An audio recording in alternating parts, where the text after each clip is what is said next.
7, 8, 9, 10, 11, 12, 1, 2, 3, 4, 10 hours! Ang nag-edit ako po. Nakakapagod. Sa wakas, eto na. Panoorin nyo na. Huwag ka munang mag-scroll. Ikaw naman, no?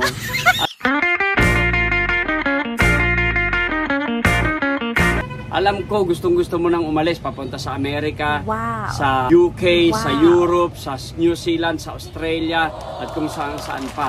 Lalo na doon sa mga bansa na summer ngayon doon, kaya gustong-gusto mo nang umalis. Pero kung ikaw ay first timer pa lang naaalis, medyo excited ka, hindi mo alam kung paano gagawin mo, di ba? Parang gusto mo nang hakutin lahat pag alis mo, para pagdating mo ron, kumpletong-kumpleto ka. Pero paano? Paano? Nagbakal pa. Paano? Kapag yung pupuntahan mong lugar, marami. Paano kung gusto mong maglakad-lakad dahil summer, lalo na kung pupunta ka sa New York, ay naku po, ang daming activities. Marami ka mapupuntahan. Hindi ka mag-i-stay sa hotel mo o sa bahay ng pamilya mo o kaibigan mo. Marami sigurado. So itong gagawin ko ngayon ay magbibigay ako sa iyo ng tip. Ito, base lang to sa experience ko mula 2009 hanggang 2022 na pagta-travel sa labas ng Pilipinas, sa Southeast Asia, sa Amerika at sa Europe.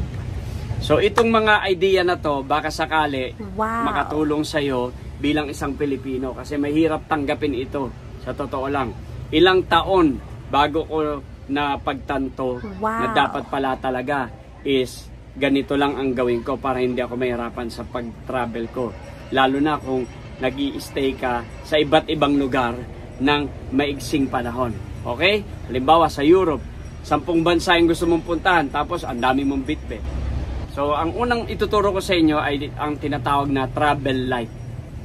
Bakit kailangan mag-travel light ka lang? Nakakahinayang yung 25 kilos na baggage allowance. Pero bakit pagpapunta ka, kailangan travel light lang? At pagpa-uwi, doon ka magdala ng marami. Kasi pag uwi mo ng Pilipinas, isa na lang ang pupuntahan mo, yung bahay mo, at hindi ka naaalis. Okay? Pero kung ikaw ay pupunta sa ibang bansa at marami ka pang pupuntahan, hindi ka mag-i-stay sa isang lugar, huwag mo nang bitbitin lahat. At ito yung idea na ituturo ko sa inyo one by one. Sana may makuha kayong technique. Base lang ito sa experience ko. At pwedeng mali ako, pwedeng tama kayo, pwedeng tama ako, mali kayo. Ang importante dito, na nakakatulong yung experience nyo at nakakatulong din yung experience ko para pareho tayong may matutunan.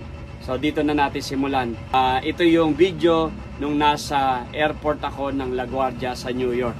At ito ang aking experience. Nung bago pa lang ako na nag-travel, ang dami ko laging dala na bag. Ito makikita nyo, meron akong luggage na andun yung mga main na gamit ko, tapos meron akong backpack at meron pa akong pulang eco bag na dala, plus meron pa akong ayan yung belt bag kung saan nilalagay ko yung cellphone, power bank at saka pera, pitaka, ganon, passport nandyan din. Sa totoo lang, kung magta-travel ka at hindi ka naman mag-i-stay ng matagal sa lugar na yon, mas makakabuti kung magdadala ka lang ng konti or travel light lang. Kasi makikita mo mas mabilis ka kumilos, wala kang makakalimutan, at yung kamay mo walang bitbit. Kung meron kang bitbit pareho sa kanan at kaliwang kamay mo, mahihirapan ka. Lalo na dyan sa New York, maraming mga train station dyan kung saan ilang floors bago ka makaakyat sa taas or bago ka makababa. At pag travel light at konti lang ang dala mo, mas madali ka makakakilos. Kaya mula noon, hindi na ako nagdadala ng maraming gamit. Ayan, ang dala ko lang is yan na yung pinakakonte kasi merong nagbigay sa akin ng pagkain. Kaya dun ko nilagay sa bag na pula na yon. Tapos yung luggage ko naman na maliit, nandun yung mga jacket kasi pag malamig dyan sa New York, ganyan, kailangan may dala ka mga jacket, makakapal. So meron akong dalang isa pang luggage pero hindi naman ganun kabigat. Importante na konti lang yung dala mo at hindi mabigat para hindi ka mahirapan. So eto nga pala sa LaGuardia Airport ito sa New York. Nandyan ako kasi naisipan ko na imbis na matulog ako sa hotel or pumunta ako sa bahay ng mga kaibigan ko na nag-invite sa akin na medyo malayo sa city, sabi ko wag na lang kasi mahirapan din ako pag gusto kong mamasyal. Kaya naisipan ko maghanap ng pwedeng matulugan na libre. At dyan ako nakahanap ng matutulugan sa LaGuardia Airport. Bago pa lang yan nung nandyan ako. Kaya hindi pa sila mahigpit. Pero kapag nakita kanila sa CCTV na palaging andyan, lalapitan kanila at hihingi ang kanila ng boarding pass. At pag wala ka nun, papaalisin ka. Buti na lang, meron ako mga naging kaibigan dito. Ito si King Kinakulot at saka yung isa na kamukha ni Tim. Itong dalawang to nakilala ko rito tapos in-interview ko. Tapos yung isa, mabait yan, sobrang bait yan. Dinadalhan ako niya ng pagkain araw-araw habang nandyan ako. Kasi 10 days akong natulog dyan sa LaGuardia Airport. Dahil nga nagtitipid ako sa pamasahe at nagtitipid din ako sa oras. Gusto ko ma-maximize ko yung oras ko at may makilala akong mga tao sa iba't ibang lugar. At naisip ko, hindi ka naman basta makakapasok kasi sa airport kung wala kang ticket or boarding pass. Lalo na doon sa section kung saan, kung napanood niyo yung pelikulang The Terminal ni Tom Hanks, yung section na yun, sa loob na yun. Hindi ka makakapasok doon. Kaya nagpunta ako dito sa baggage claim floor. Kasi pag dyan ka nagpunta, pwede kang pumunta dyan para kunin yung baggage mo. Hindi ka nila sisitahin. Pero kapag gabi na, siyempre, wala nang mga tao. Kapag konti lang yung mga tao, magtataka sila bakit nandyan ka. Kasi bawal nga magstay dyan kung wala ka namang baggage na i-claim. Kasi kapag na-claim mo na yung baggage mo, usually umaalis na yung mga tao. Pero maganda kasi dito, mula dyan sa airport na yan, mula dyan, papunta sa Manhattan, palabas, merong free na bus. Kaya hindi ako gumagastos sa pamasahe. At hindi rin ako gumagastos sa pagkain. Dahil nga, kada nandyan ako, meron ako mga nakikilala. Tapos binibigyan ako ng pagkain. Meron pa nga akong nakilalang isang Pinoy. Kasi nung pagdating ko dyan ko na-discover yung airport na yan. Na bago siya. Tapos, hindi ko mahanap yung baggage ko dahil syunga ako sa paghahanap.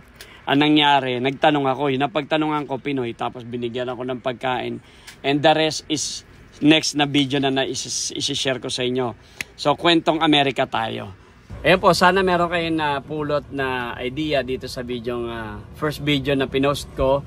At lagi niyong tatandaan, travel light. Huwag kayo masyado magdala ng mga gamit. Huwag niyong dalhin yung buong bahay niyo. Dahil pag uwi niyo, sigurado, madadagdagan yan. Dahil pagdating niyo dyan, lalo na sa Amerika, maraming ukay-ukay dyan. Maraming mga, may tawag doon parang, garage sale.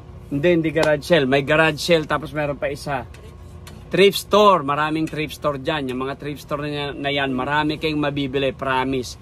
Meron akong isang nabilhan dyan. Isang plastic bag. Siguro ganito kalaki yung plastic bag pag nabuksan mo na. Isang ganon. $5 lang. Babayaran mo. Pupunuin mo yung kahit gaano karami. Or sabihin na lang natin half nito. Yan, half nito. Yan, pupunin mo, $5. Kung damit yung kailangan mo, naku po, ang dami mo malalagay dyan. Sa halagang 250 pesos.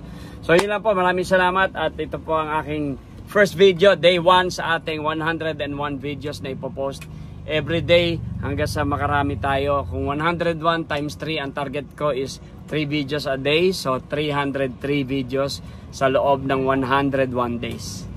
Alright, bye-bye! If I can make it there, I'll make it. Okay, so nandito tayo sa may